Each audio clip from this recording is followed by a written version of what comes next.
Coleção de Augusto Cury. Proteja sua emoção. Aprenda a ter a mente livre e saudável. Esta é uma leitura para você que o canal está realizando não para nenhum fim econômico ou financeiro, mas para que você possa ter acesso a boas leituras, do qual vai edificar a sua vida. Dedico este livro a alguém especial, que você capacite seu eu para ser autor de sua história e gerenciar sua mente. Se treinar, não tenha medo de falhar. E se falhar, não tenha medo de chorar. E se chorar, corrija suas rotas, mas não desista. Dê sempre uma nova chance para si e para quem ama. Só adquire maturidade quem usa suas frustrações para alcançá-la. Sociedades modernas, fábrica de pessoas tensas. O que é proteger a emoção? Submeter a emoção ao gerenciamento do eu? Ser livre para sentir, mas não prisioneiro dos sentimentos.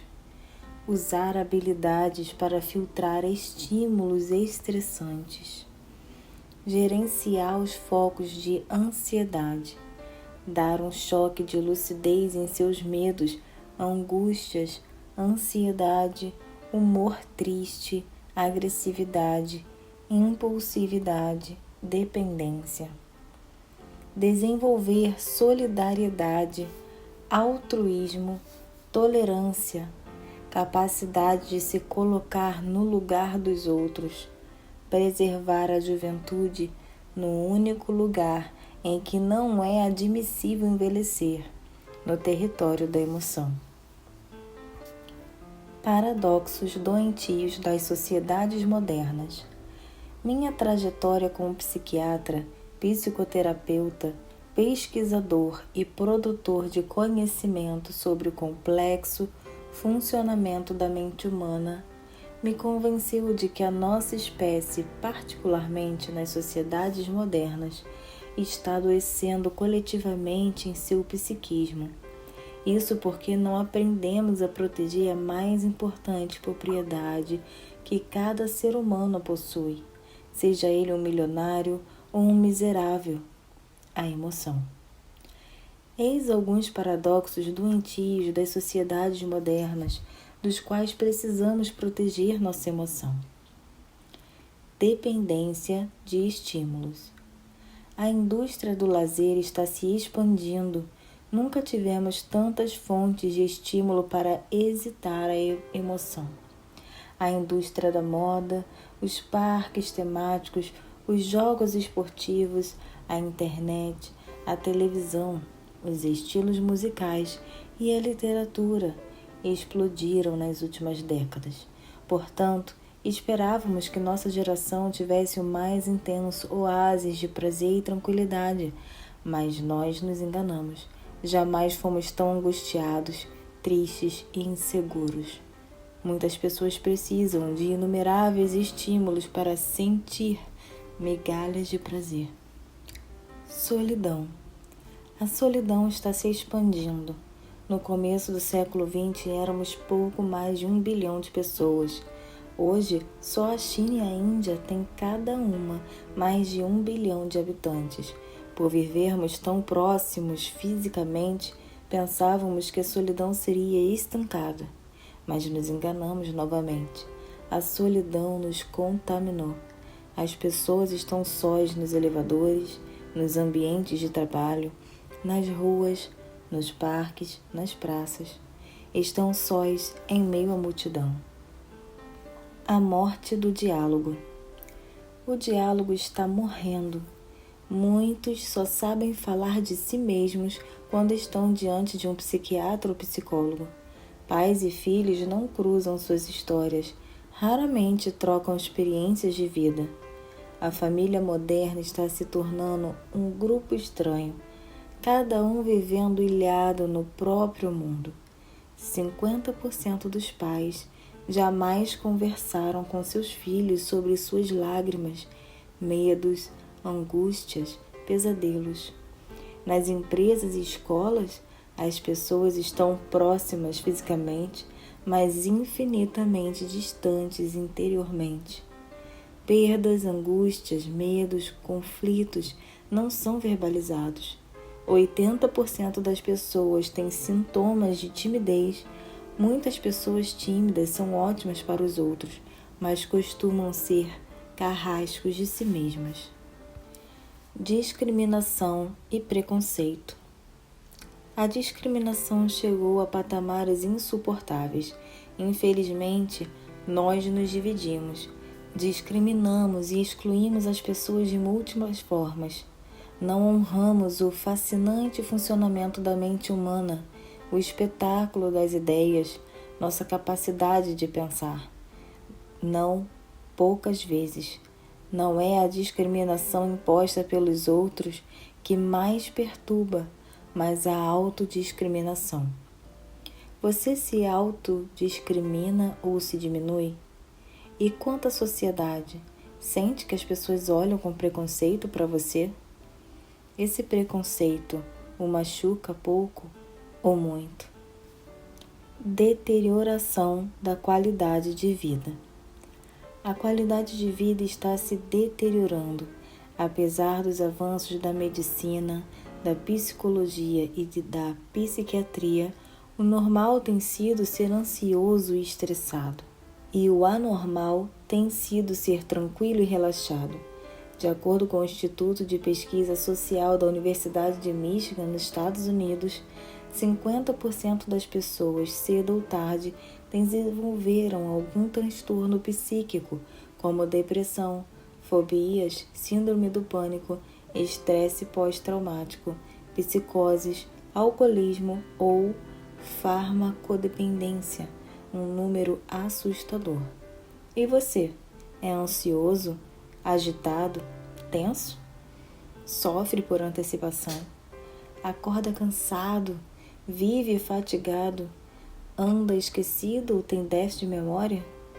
Apresenta sintomas psicossomáticos, dores de cabeça e musculares, taquicardia, queda de cabelo e etc. A masmorra da emoção. Um eu que abandonou a emoção. Muitos governam países, mas são controlados por suas emoções doentias. Você é?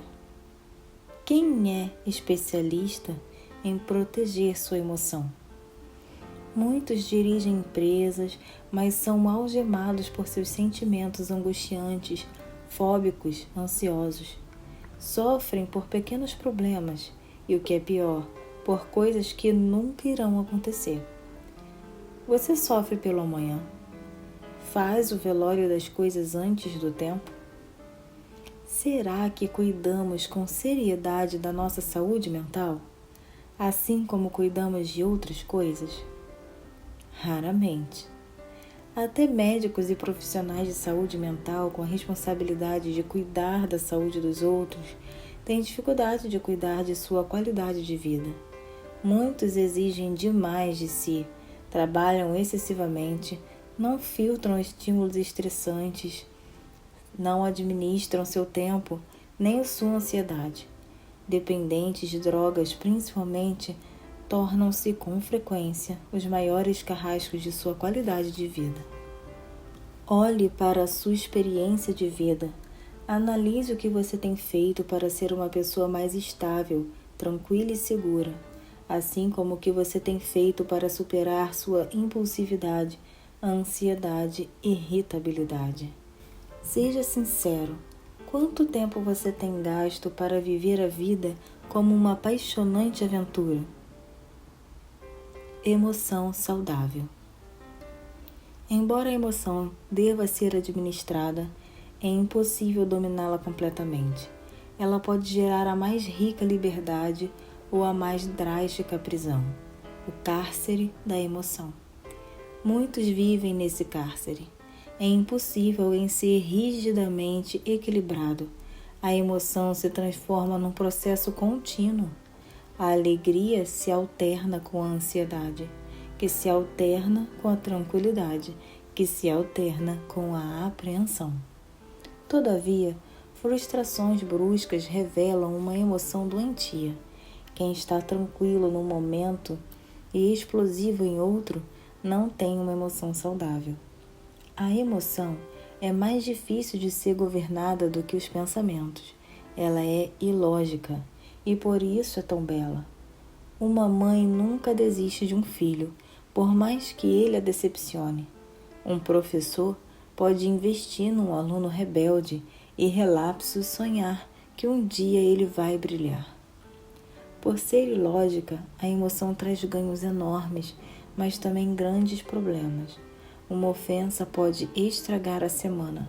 Uma crítica pode gerar noites de insônia. Uma perda pode destruir uma vida. Um fracasso pode gerar um trauma gigante. Quem quer viver dias felizes e ter uma mente saudável deve aprender a gerenciar a emoção para ser calmo, tranquilo, cobrar menos, doar-se mais. Não é à toa que há muitos milionários que são miseráveis e muitos paupérrimos que são ricos em se encantar com a vida. Não é sem razão também que há muitos intelectuais com baixo limiar, capacidade para suportar frustrações, contrariedades, perdas, crises. Relacionamentos, uma fonte de atritos. Relacionamentos cheios de atritos podem se converter numa das mais poderosas e destrutivas drogas. Depois de instaladas a crítica compulsiva e a necessidade ansiosa de mudar o outro, ocorre sério risco de falência emocional e relacional. Você tem vivido essa falência? Não são poucos aqueles que dão as costas para a tranquilidade por mais uma dose de atrito. São especialistas em brigar, discutir, punir, apontar falhas. São escravos produzindo escravos. Muitos casais têm uma emoção doentiamente flutuante. Num momento são serenos, no outro são intensamente ansiosos. Num período são lúcidos, inteligentes, coerentes. No outro são completamente ilógicos e irracionais. Embora haja alternância emocional em cada ser humano, uma alternância intensa e paradoxal, reflexo da dimensão dos conflitos intrapsíquicos e da falha de proteção e de gerenciamento da emoção. Uma emoção saudável tem estabilidade e previsibilidade, tem mais períodos prolongados de prazer e tranquilidade do que de tristeza e ansiedade. Você é previsível ou é instável? Reflita honestamente sobre sua flutuação emocional. O que tira seu controle? Quem você abandonou? Quem você precisa positivamente surpreender? Não se esqueça de que a melhor maneira de surpreender alguém é economizar nas palavras e ser abundante nas atitudes. O amor inteligente protege a emoção. Nada tira tanto o ser humano do controle como a paixão, e nada irriga tanto a saúde emocional como aprender a amar com amor inteligente. A paixão controla, o amor inteligente liberta. A paixão arde em ciúmes, o amor inteligente promove quem ama. A paixão nutre a ansiedade, o amor inteligente nutre a saúde psíquica, amplia os horizontes intelectuais, liberta o imaginário, promove a arte de se interiorizar, refina a capacidade de observar. Quem ama com amor inteligente constrói janelas light da memória. São janelas positivas que arquivam boas experiências, realçam o princípio do prazer, estruturam a autoestima, cristalizam a relação de cada um consigo mesmo e com os outros, nos solos conscientes e inconscientes da memória. Com que tipo de amor você ama? Os que são destituídos de amor inteligente perdoam pouco, mas julgam muito. São frágeis para abraçar, mas fortes para excluir. São lentos em se doar, mas velozes em dar as costas. São, portanto, ótimos para conviver com máquinas, mas péssimos para se relacionar com seres humanos. E como seres humanos, ainda que não saibam, clamam pelo amor como o sedento que em terra seca procura água, mas desconhece sua fonte. Quem não protege a emoção da paixão doentia, que anula a liberdade e cobra excessivamente, não prepara seu eu para ser gestor de sua mente. E isso leva a ter medo de assumir sua insensatez e de reconhecer suas dificuldades. Assim, nega que está doente, nega sua fragilidade, nega que é um ser humano, pune-se quando erra, pois tem a necessidade neurótica de estar sempre certo. Os títulos acadêmicos podem estar afixados na parede, mas faltam-lhe títulos da maturidade do fascinante território da emoção. Gigantes por fora, pequenos por dentro. A mente humana esconde um universo de segredos. Não é fácil pilotar a aeronave mental, pois existe uma série de copilotos que podem comandá-la, pelo menos por alguns segundos ou minutos, levando o eu a levantar voo quando não deseja, a seguir trajetórias que não traçou e a aterrissar onde não programou. Quantas vezes sentimos o que não queremos sentir ou nos perturbamos com angústias e medos que não programamos? Quantas vezes nosso eu bloqueia sem querer sua capacidade de dar resposta?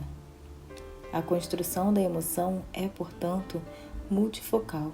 Não depende apenas do eu, o que torna o psiquismo humano mais complexo do que a ciência jamais imaginou. Além dos fenômenos inconscientes que leem a memória e produzem cadeias de pensamentos e emoção sem autorização do eu, existe uma série de variáveis que influenciam a construção da emoção. Por exemplo, onde estou? Ambiente social em que me encontro, como um quarto ou um local público. E como estou? Motivação, desejo, intenções subliminares. Ambos podem influenciar o gerenciamento do eu sobre a emoção. Não há dois senhores, ou será você, ou serão seus conflitos.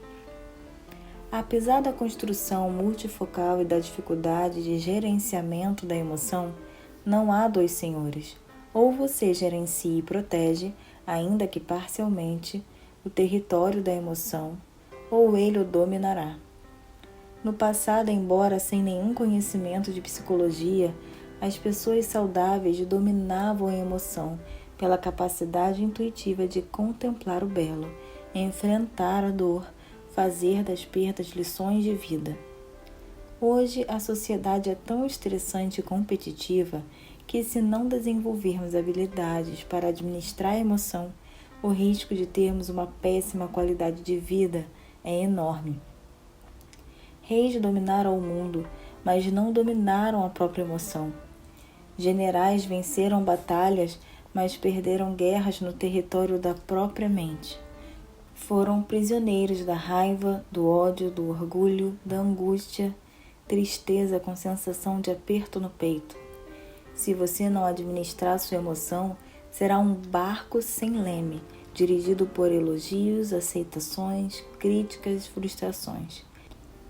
Se os ventos sociais forem bons, você terá mais chances de chegar a bom termo. Se enfrentar tempestades, poderá afundar. Pare e pense, em que situações você é escravo da sua emoção? Lições para a vida. O modelo educacional das sociedades modernas está falido, pois desconhece essa ferramenta fundamental da qualidade de vida. Os jovens são ensinados durante anos a resolver problemas de matemática, mas não a matemática da emoção, onde dividir é aumentar, perder pode ser ganhar. São ensinados a enfrentar as provas escolares, mas não as provas existenciais, frustrações, rejeições, angústias, dificuldades. São ensinados a conhecer as peculiaridades dos átomos, mas não seu eu como gestor psíquico. Conhecem o mundo em que estão, mas pouquíssimo o mundo que são. Deveríamos ter aprendido desde a infância que devemos e podemos administrar a emoção e filtrar estímulos estressantes para contemplar o belo, libertar a criatividade, fomentar a generosidade, debelar o medo, dissipar a insegurança, controlar o instinto da agressividade. Muitos são marionetes do seu mau humor e estresse. Administrar a emoção é nosso direito. Direito de ter uma mente livre, feliz, saudável, de navegar com segurança nas turbulentas águas das relações sociais. Você exerce esse direito? Muitos procuram o direito de se expressar, de ganhar dinheiro, de ter status social, o que é bom, mas não procuram o direito de ser gestor da própria mente, o que é excelente. Procuram o trivial, mas erram no essencial. E você? Como surgem as emoções e como administrá-las? A relação estreita entre pensamentos e sentimentos. As emoções surgem das cadeias de pensamento produzidas pelo processo de leitura da memória que é realizado em milésimo de segundo por múltiplos fenômenos, incluindo o eu. Portanto, com exceção das emoções geradas pelo metabolismo cerebral e pelas drogas psicotrópicas, como tranquilizantes e antidepressivos, todas as demais experiências emocionais são fruto da leitura da memória e da produção de pensamentos conscientes e inconscientes. Toda vez que você tem um sentimento, produziu antes um pensamento, ainda que não tenha percebido. Alguns acordam mal-humorados ou deprimidos porque, antes de despertarem, um fenômeno chamado alto fluxo leu janelas tensionais da memória, produziu ambientes, personagens e circunstâncias com alta complexidade nos sonhos, que por sua vez excitaram a emoção e geraram angústia e ansiedade. A tristeza ao entardecer segue o mesmo processo, mas o fenômeno acionado agora é o gatilho da memória. Ele põe em ação bilhões de dados em frações de segundos para nomear sons, imagens, palavras e odores. No entardecer, a diminuição do ritmo de atividades sociais leva à introspecção, detona o gatilho, abre as janelas da memória que contém solidão e gera cadeias de pensamento que desfiguram o bom humor. O processo de construção de pensamento e emoções é rapidíssimo. Não temos consciência dele. As janelas da memória são lidas multifocalmente, ou seja, simultaneamente, e produzem pensamentos que, por sua vez, transformam a paisagem das emoções. O som de uma música pode abrir uma janela da memória e produzir pensamentos que recordam doces experiências. Tome as rédeas da emoção. Se não tomar as rédeas do psiquismo, se não der um choque de lucidez na mente, se não confrontar e virar a mesa contra a ansiedade e o humor deprimido, o eu será uma vítima, um escravo da emoção e não gerenciador dela. Grande parte dos maiores erros humanos ocorrem nos primeiros 30 segundos de tensão. O grande problema do processo de leitura da memória, de construção de pensamentos e de transformação da energia emocional é que o eu, que representa a capacidade de escolha, só toma consciência dos pensamentos numa etapa posterior, segundos depois de ter desencadeado tal processo. Isso pode algemar sua liderança. Por isso, o eu deve agir rápido. Ao assistir a um filme de terror, seu eu, pode desejar não sentir medo, pois sabe que por trás das cenas existem câmeras, diretor de imagem, assistente de produção, iluminador. Todavia, quando a porta começa a ranger, o gatilho da memória abre uma janela contendo seus medos do passado. Isso produz pensamentos inconscientes que transformam a energia emocional. Tudo é realizado em frações de segundo. Você prometeu que não iria sentir medo, mas o medo surgiu no teatro de sua mente antes que você conseguisse dominá-lo. Usando a figura do teatro, o maior desafio do eu é controlar, dissipar e administrar o medo e a ansiedade depois que eles surgem. Em qualquer experiência, os primeiros pensamentos e emoções aparecem antes da consciência do eu. O eu deve sair da plateia, entrar no palco e dirigir a peça dos pensamentos e emoções. Você fica plantado na plateia ou entra no palco? Dá um escândalo positivo e proclama: quem dirige esta peça sou eu. Podemos evitar que a peça se inicie se reeditarmos o filme do inconsciente ou construirmos janelas paralelas. Você não acha incrível que nossa espécie sempre tenha feito guerras, cometido violências, assassinatos, atos de suicídio? Por que somos tão estúpidos se a vida é tão bela e tão breve? Um dos grandes motivos é que as escolas no mundo não ensinam as ferramentas para o eu ser gestor psíquico. Outro grande motivo é que nossa mente é de uma complexidade inimaginável. Centenas de peças teatrais, experiências, são encenadas diariamente no palco da nossa mente sem a autorização do eu. Além disso, outro motivo é que aprendemos a ser tímidos nos momentos em que deveríamos gritar. Você é tímido em dirigir suas emoções? Pequenos problemas furtam a tranquilidade. Há colegas de trabalho, casais, pais e filhos que, diante de pequenas frustrações, abrem algumas janelas tensionais e começam um pequeno atrito.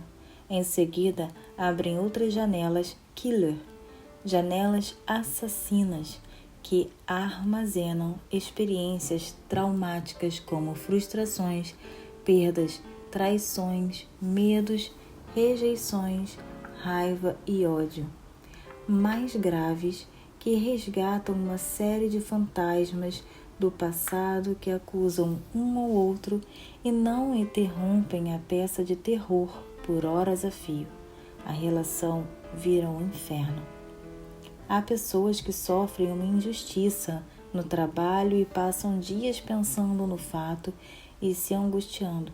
Há pessoas tímidas que, por terem de enfrentar uma reunião social, martirizam-se semanas antes.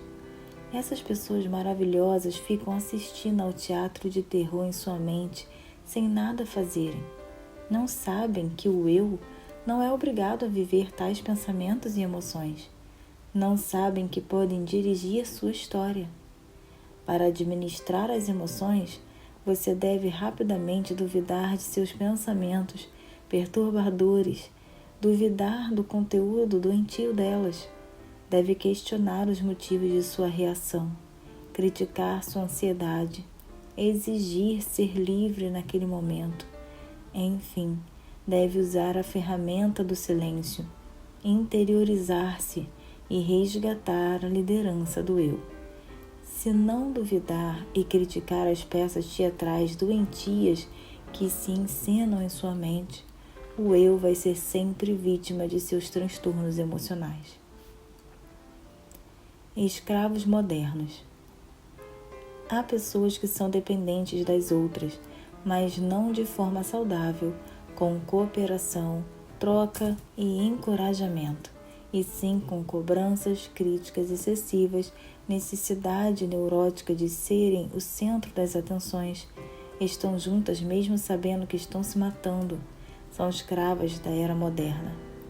Somos dependentes do amor, da solidariedade, do altruísmo, da cooperação social, mas não podemos ser dependentes quando se trata de nossa opinião, autocrítica, autonomia.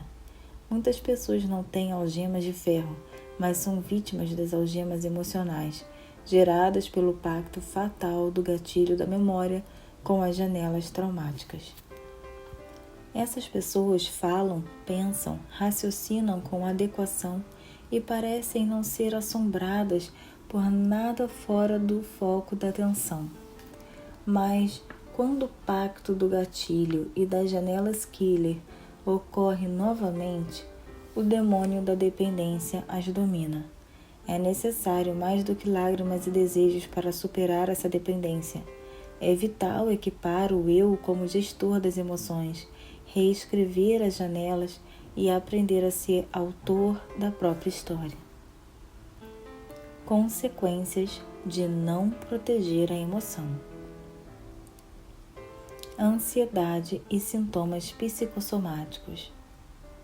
A ansiedade é um estado psíquico em que ocorre produção excessiva de pensamentos e emoções tensos.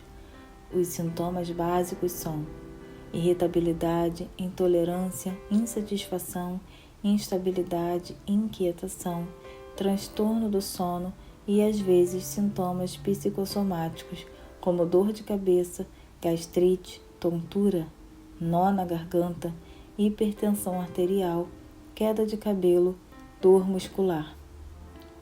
Os sintomas psicossomáticos surgem quando a ansiedade não é resolvida. Ela é transmitida para o córtex central e vai procurar algum órgão de choque. No coração, gera taquicardia. Na pele, prurido, coceira. Nos pulmões, falta de ar.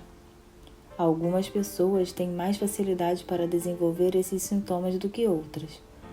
Você apresenta um ou mais desses sintomas psicossomáticos?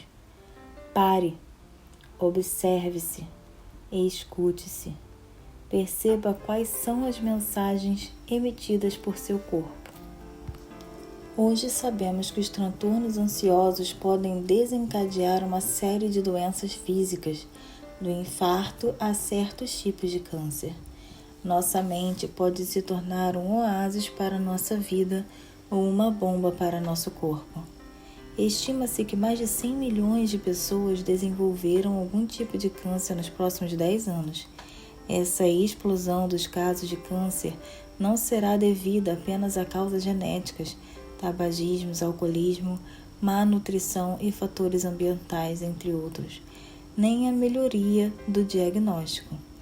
Esse aumento será devido ao estresse crônico e à mente agitada, tensa e hiperpensante que atingem grande parte da população. Você se preocupa com sua qualidade de vida? Então, administre o lixo que acumula em sua mente, gerencie seus pensamentos e emoções. A escolha é sua. Ansiedade vital, normal, versus ansiedade doentia. Há uma ansiedade vital que é normal, pois nos anima a romper o conformismo, a lutar por nossos sonhos, a alimentar nossa curiosidade. Há outras que são destrutivas, intensas e bloqueadoras. Há vários tipos de ansiedade: fobia, medo desproporcional diante de um objeto, ser fóbico, síndrome do pânico, sensação súbita de que vai morrer ou desmaiar apesar da saúde ótima, transtorno obsessivo-compulsivo, toque, ideias fixas acompanhadas às vezes de rituais ou comportamentos repetitivos, transtorno de ansiedade generalizada, TAG, que é uma inquietação e irritabilidade acompanhada frequentemente de sintomas psicossomáticos, estresse pós-traumático, ansiedade que sucede traumas físicos e psíquicos como perda de pessoas, perda de emprego, divórcio, acidentes, situações de violência. Não podemos nos esquecer também da ansiedade causada pela Síndrome do Pensamento Acelerado ou SPA, como sofrimento por antecipação, mente agitada, flutuação emocional, irritabilidade, dores de cabeça, dores musculares, fadiga excessiva, esquecimento e etc. Extremamente comum nos dias atuais. Que tipo de ansiedade você tem ou já teve? Se um desses tipos de ansiedade envolvê-lo em alguma curva da vida, não se desespere. Isso pode ser reciclado e superado. Nada é irreversível na psique humana. Aplique as ferramentas e treine a administrar suas emoções, reciclar seu estilo de vida, atuar dentro de si mesmo. Depressão, o último estágio da dor humana. Existem vários tipos de depressão, como depressão maior, pessoa que sempre foi alegre, mas por vários motivos, como perda, frustrações e pensamentos negativos, tem uma crise depressiva. Depressão distímica, pessoa que sempre foi triste e pessimista desde a adolescência. Depressão reacional, humor triste resultante de um trauma ou perda. Depressão bipolar, humor depressivo alternado às vezes com euforia irracional. Os sintomas depressivos mais importantes são desânimo, perda do prazer, diminuição da libido, prazer sexual, transtorno do sono, insônia ou excesso de sono, alteração do apetite, ideias de suicídio, fadiga excessiva, ansiedade, isolamento social.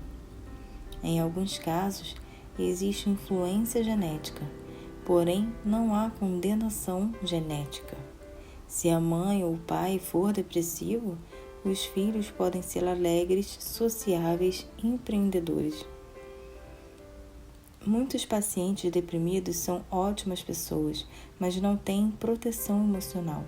Eles sofrem a dor dos outros, doam-se excessivamente, são hipersensíveis. Uma ofensa causa-lhes um eco intenso. Depressão é coisa séria.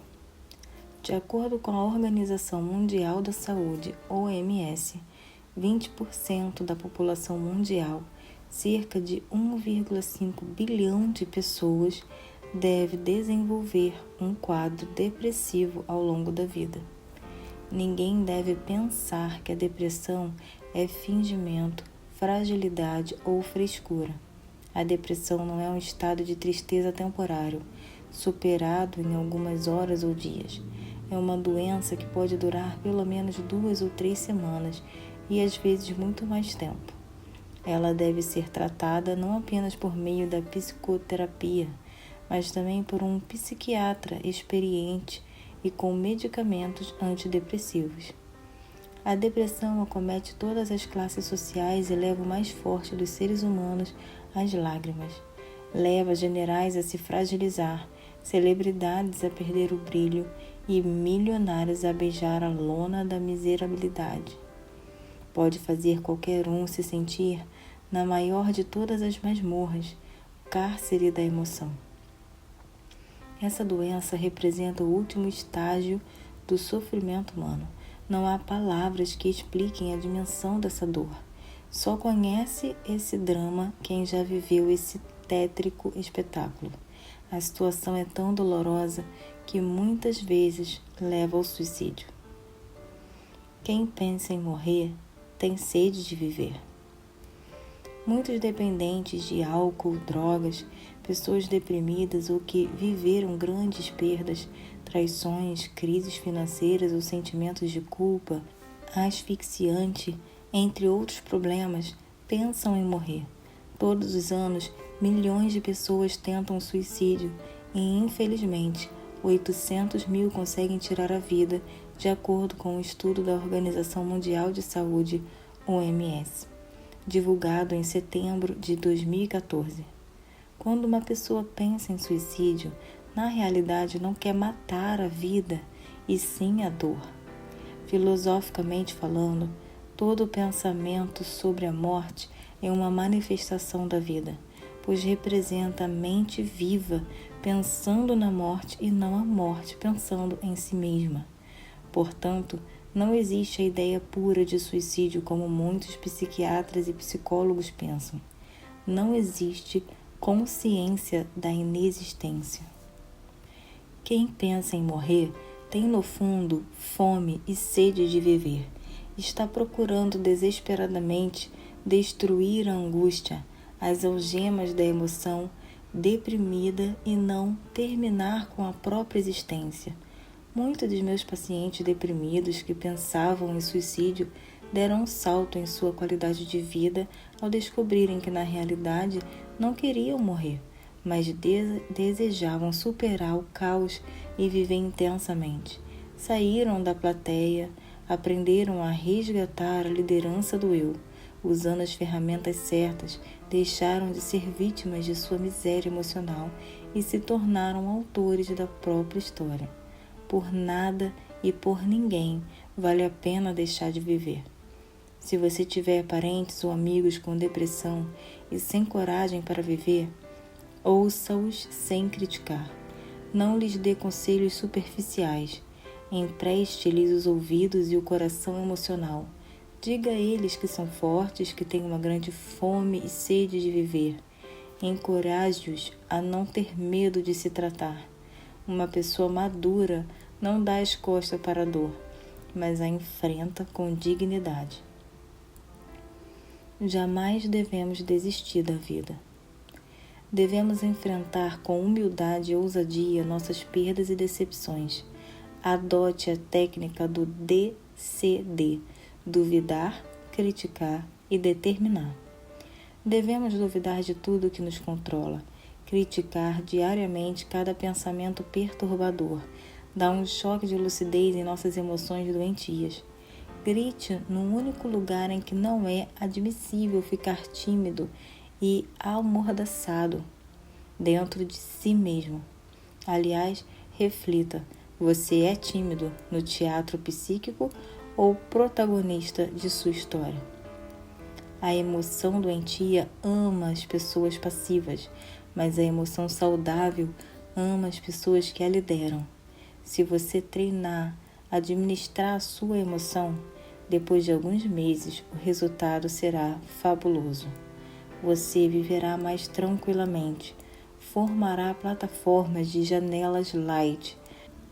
Saiba mais sobre este tema no volume Controle o Estresse nesta coleção. E pouco a pouco, seu eu terá mais encanto pela existência.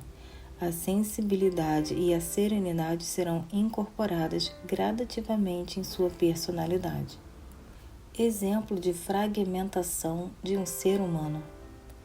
É possível usar técnicas para proteger a emoção e desenvolver saúde nesta sociedade altamente estressante, competitiva, consumista e que nos estimula pouco a entrar em camadas mais profundas de nossa mente. Mas, infelizmente, há milhões de pessoas que não aprenderam minimamente a fazer seguro emocional. Elas desabam diante de suas crises, perdas e contrariedades. Veja um exemplo. Uma mulher de 45 anos nunca havia tido depressão, mas certa vez teve uma decepção com um parceiro. Ele a traiu diversas vezes e, por fim, pediu a separação. Por não aprender a proteger sua emoção, essa mulher cometeu a maior traição que um ser humano pode cometer consigo mesmo: abandonar-se. Ela começou a viver em função das pedras de crack. No começo usava uma pedra por dia, depois 2, até que passou a usar 10. O rápido efeito do crack produzia uma hesitação mental que a viciava, a aprisionava e a transformava num zumbi. Perdeu completamente sua liberdade e autoestima. Deixou de ter um caso de amor consigo mesma. Quando pensava na droga ou estava ansiosa, deprimida e solitária, detonava o gatilho da memória. Abria janelas killer duplo P. Veja mais no volume Controle, o estresse. E a partir daí, não enxergava mais nada. Não pensava nas consequências dos seus comportamentos. Procurava compulsivamente uma nova pedra. O tempo passou e suas finanças se deterioraram. Ela deixou de estudar e ter um relacionamento razoável com as pessoas. Ninguém lhe dava crédito. Seu dinheiro, completamente dependente, passou a se prostituir para conseguir se drogar.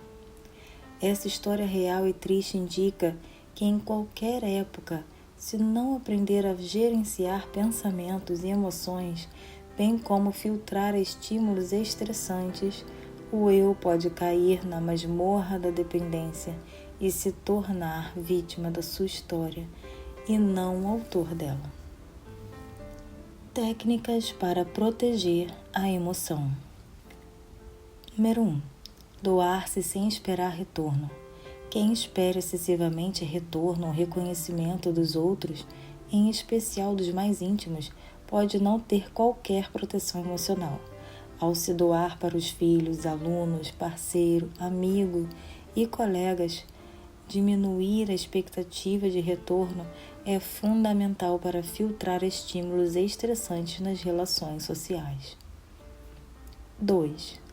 Nunca exigir o que os outros não podem dar. Exigir serenidade, lucidez e coerência de alguém no exato momento em que falhou, tropeçou ou se irritou é invasão de privacidade e fonte de decepções. Nesse momento, a pessoa está sequestrada por uma janela traumática. O volume de tensão bloqueia milhares de janelas light e, portanto, ela não tem condições de dar uma resposta inteligente. Esperar o foco de tensão passar para depois interferir é uma manifestação solene de quem aprendeu a gerenciar e amadurecer sua emoção. 3. Não agir à base do bateu-levou, na ação-reação. Estamos viciados em agir quando alguém nos contraria. Ação e reação são ótimas para a física, mas péssimas para as relações humanas.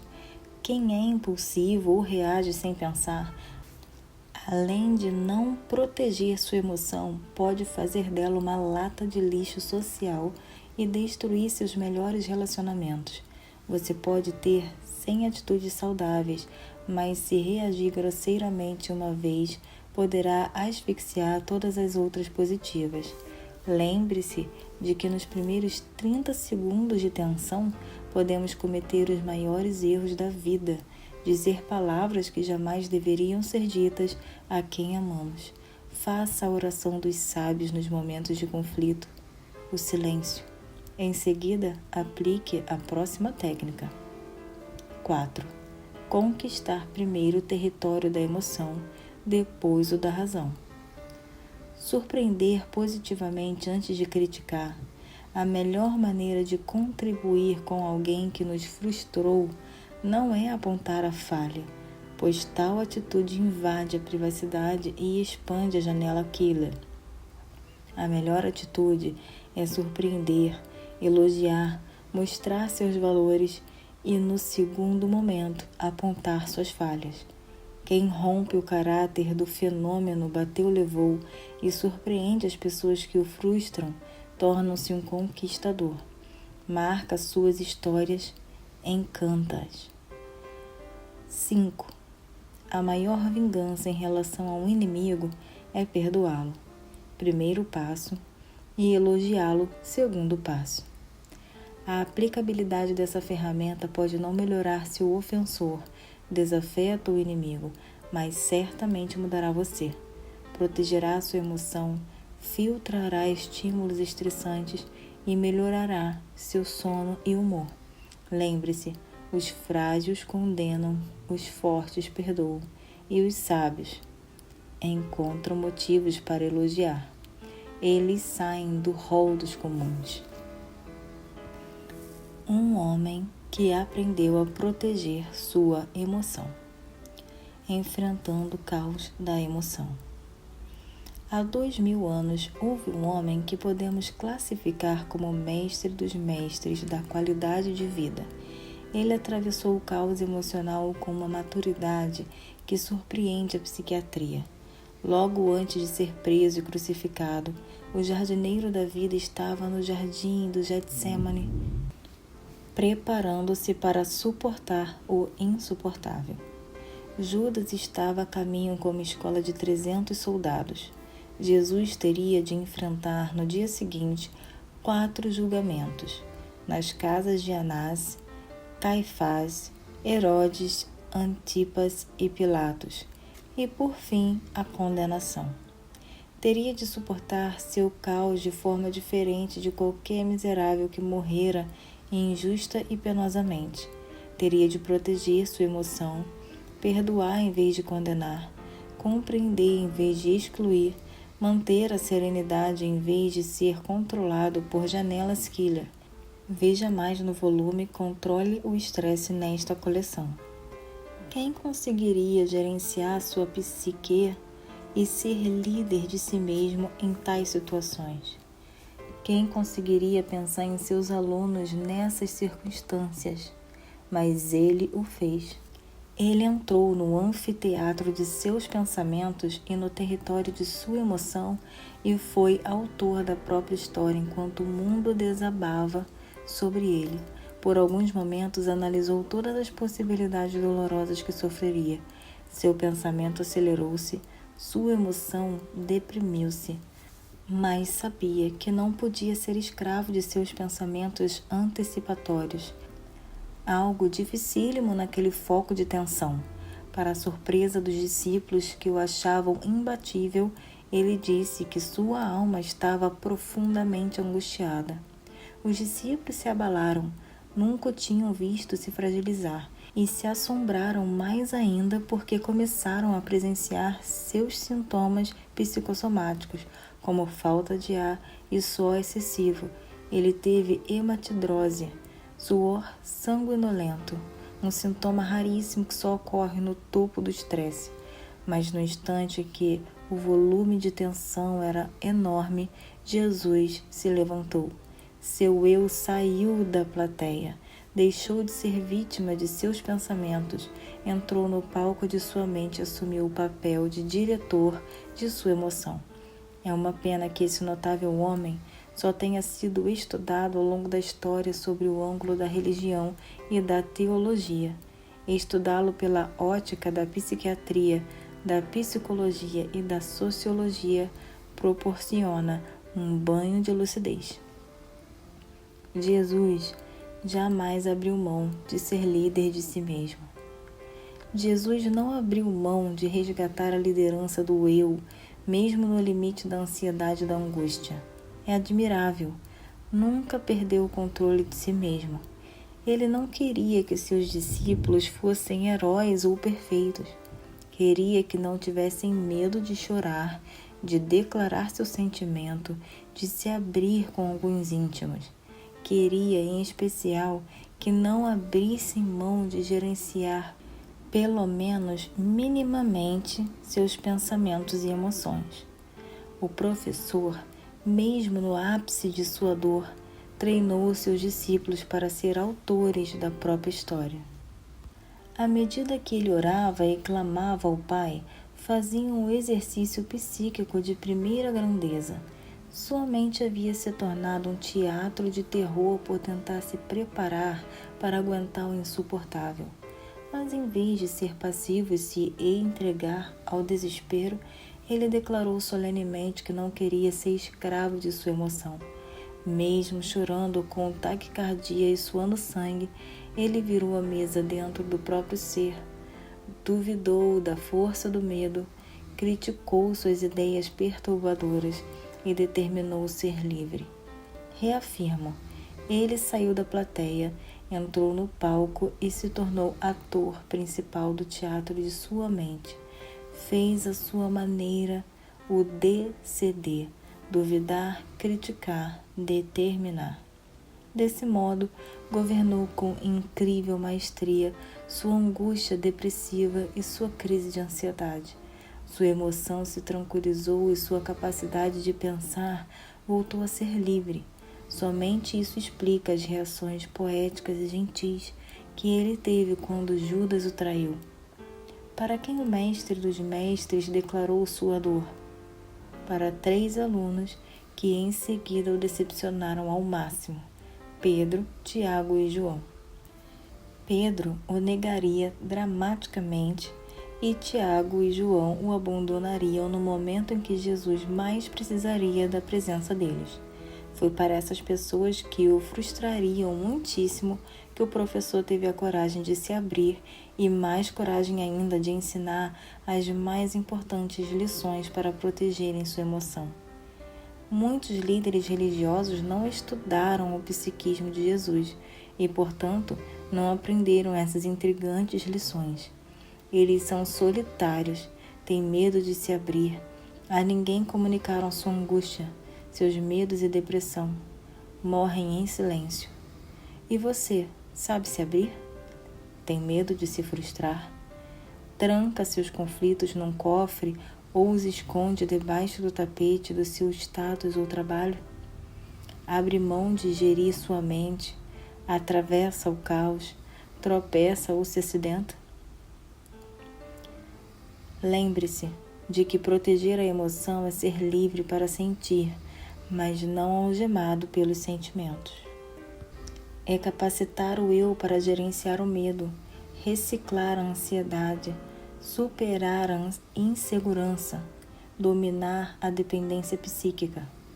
Que tipo de emoção o perturba? Você é uma pessoa estável ou instável? Feliz ou deprimida? Independente ou dependente? Jamais seja espectador passivo da angústia, do humor triste, da irritabilidade, da impulsividade, da agressividade. Gerencie suas emoções. A saúde emocional, a felicidade, a tranquilidade, o prazer de viver e a criatividade estão ao alcance de todos. Infelizmente, poucos os encontram, pois os procuram em lugares errados. Nunca se arriscaram a explorar o incrível território da emoção e conquistar aquilo que o dinheiro não consegue comprar.